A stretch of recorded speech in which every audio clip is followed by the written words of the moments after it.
Joshua Mutale zungusha na mpira juu kwenye nafasi. Shamu!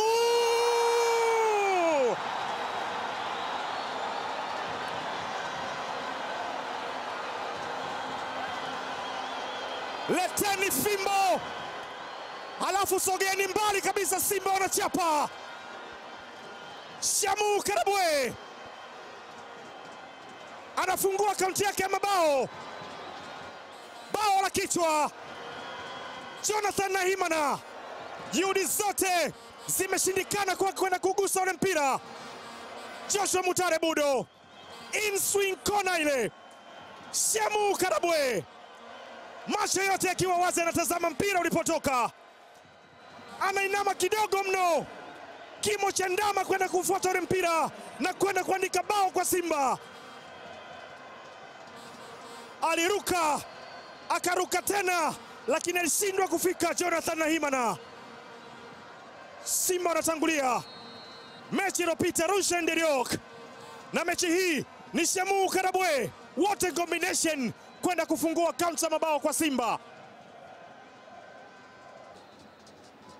Namna gani kusimama wakati Joshua Mutale alitoa assist kwa bao la Shamu, lakini Neo Maema yuko kwa karibu zaidi. Unazungusha ule mpira na Maema kwenye nafasi. Rushen!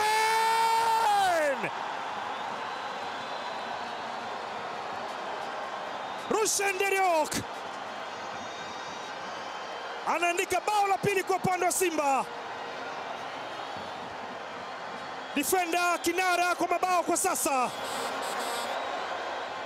Aliuvizia ule mpira ambao unamfanya Selemani Matola apige makofi. Simpige makofi utachoka, mikono itauma. Rushen De Reuck, Afrika Kusini kwa Afrika Kusini. Mamelodi wa zamani ndio Simba wa sasa. Neo Maema alizungusha ule mpira nyuzi 180, mpira ambao unamkuta Rushen De Reuck kwenye nafasi, anakwenda kugusa kwa umaliziaji wa kistriker kabisa. Ule mguu wa nje anaubindua tu, mpira unakaa vyema na kwenda kupokelewa na nyavu kiurahisi. Simba 2 Namungo 0.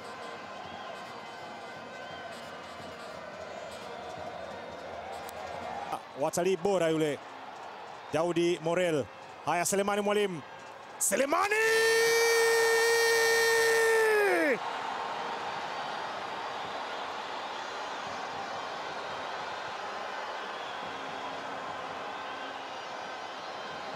Kwani amefanya nini Sele? Watu kibao wanamshangilia.